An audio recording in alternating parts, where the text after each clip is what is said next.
Hello, welcome everyone. Today we're going to speak to the mind. So this could be called a follow-up from the last video that I created. I really wanted to bring forth more clarity because often if we've never experienced a quiet, peaceful mind, which many of us haven't, we've lived our entire life in the just hamster wheel of our mind. And it's actually a really big step to just starting to look at our thinking, to say enough is enough, to put our foot down and stand up for ourselves against our own thinking patterns, against our own mind, which seems to have its own will at times. So no matter where you are on this process, this video will meet you right where you are. So I want to bring forth this concept of two minds. The first mind being the contents or the experience of mind. And the second mind being the nature, the very essence, the very substratum, like the fabric of the mind. So let's start off with the first one. And I love analogies, as analogies really paint a picture for us to start to understand, and that this can start to digest within us experientially. We value the intellect in collecting concepts and ideas. But for the sake of this video, and for the sake of your peace, and to start living in simplicity, in ease, in flow, we must start valuing our experience, our direct experience. So we can experience a still, peaceful mind. We actually do it all the time. We experience it all the time. We're just not aware of it because we're caught in the first mind, the contents. The contents of mind are thoughts and sensations. And thoughts and sensations, they're always changing. So if we look at our experience, thoughts are changing, sensations are changing, and then the breath ebbs and it flows, the life force. Contents of mind. Most of us are just thinking about our life, circumstantially, our job, our friends, our social life. Our energy is scattered externally. And we may wonder, why is our nervous system, why is our mind panicking, anxious? It's because the energy of us is going external, all over. So our life force is actually being diluted in all different kinds of directions. So it can seem really chaotic. It can seem really confusing. It's like trying to listen to a specific radio station. I want to tune into some hip hop, but we got 20 different stations playing at once, and we're looking for a coherent signal. Nah, I just want the hip hop. So contents of mind are always shifting, always changing. And the analogy I want to bring forward is like the sky. So no matter what's happening in the sky, planes can be flying, kites can be in the sky, pollution. God, Lord knows there's a lot of pollution. Beautiful sunsets, rainbows. You pick the best sky. We love the sky. And yet it's always changing. Or at least how we refer to the sky. It's always changing. Contents of the sky. Contents of the mind. Thinking, sensations, the variable, things that are changing. Let's go to the second mind. The very nature of mind. Back to the sky. When the clouds settle, when the airplanes land, when the pollution clears itself out, because humans are taking care of the environment. We can only dream. The sky remains untainted, unpolluted, still, spacious, limitless, free. And it's such a beautiful analogy to the second mind, the essence of mind, or the very nature of the mind. Nature meaning it always is. The sky is always spacious, is always free. And yet, there is no beginning or end to the sky. It simply is. Where does the sky begin? Where does it end? But we know the sky is up. So the nature of the mind is a lot like the sky. As our mind starts to quiet, starts to chill the AF out. How do we do that? We pay attention to the nature of the mind.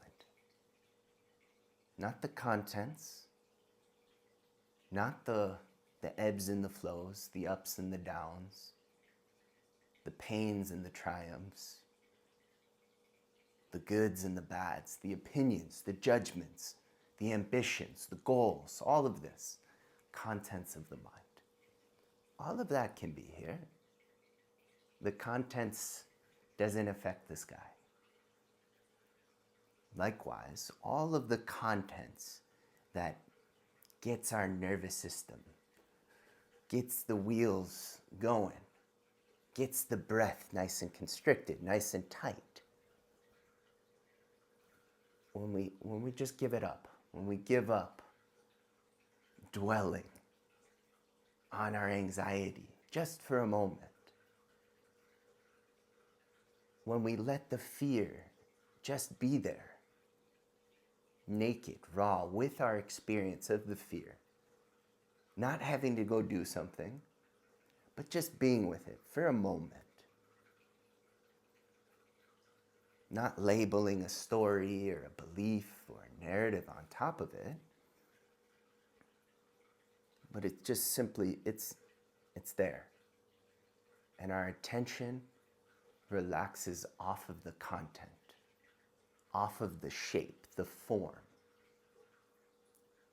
Thoughts, feelings, emotions have a form, have a shape. And when we lock into it, it's almost as if we become that shape. And we see through the lens of that shape, of that thought, of the emotion, of the belief.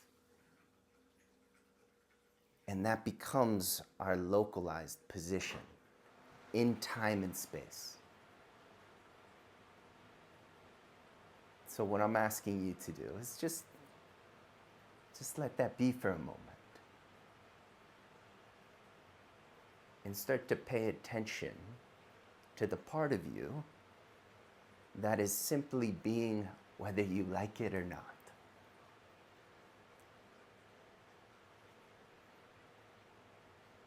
There's the doing, the contents, and then there's the being, nature of mind.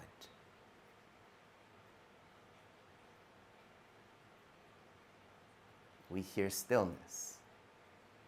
We hear inner peace.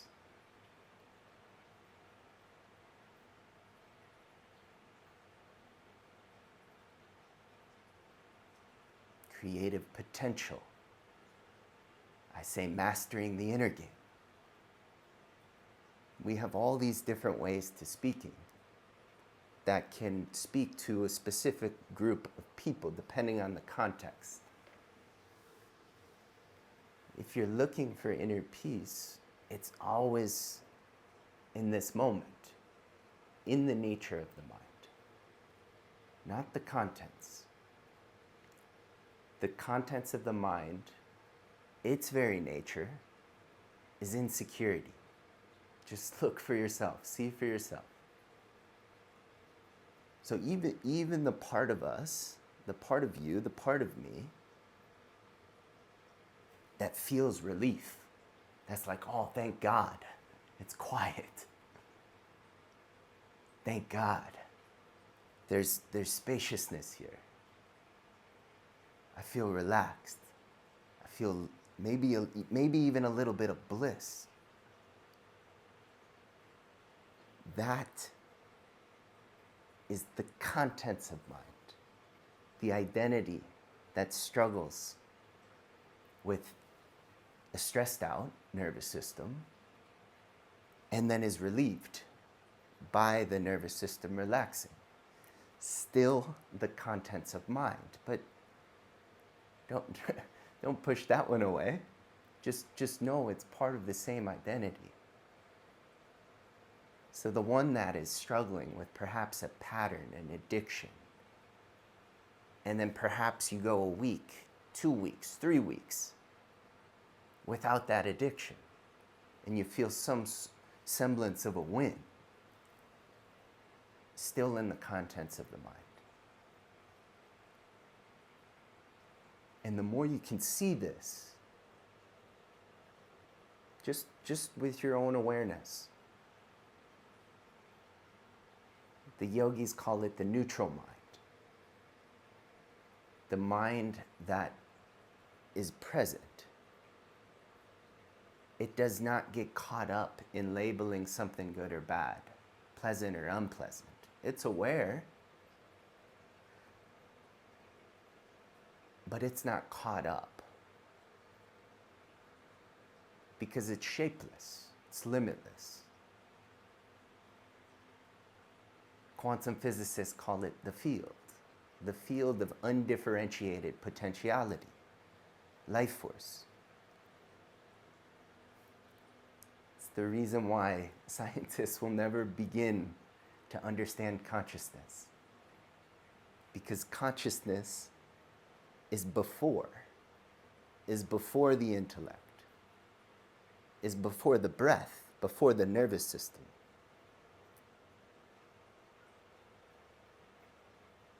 So anything we perceive is the contents of the mind. The nature of the mind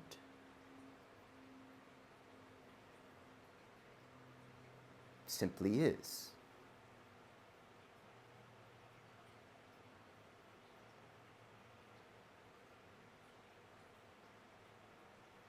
So, if you're looking for peace, it's in the very nature, the very essence of you, the real you. Of course, the mind is going to have its identity, its crafted individual I, and that doesn't need to go away to experience peace, to experience bliss, to operate from clarity. You can still go work out. You can still go approach that woman. You can still go to your job and actually perform probably even better, because there's a sense of detachment. There's a sense of freedom. You give yourself permission to be human.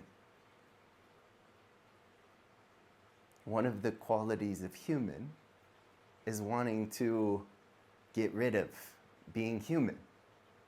Said another way, we want to be perfect. But the quality of being human is it's messy, it's imperfect. The contents of the mind are never going to be sorted out in its perfection. So let it dance, let it play. You feel the freedom, feel the spaciousness that you have access to by paying attention to the nature of the mind. And see how that starts to shift things circumstantially. See how it starts to shift the contents of the mind. It's a beautiful thing because it's simple. And what is simple is sustainable. What is complex, well, see how well you do in complexity. Any human. Simple is sustainable. So that's where I want to leave you today.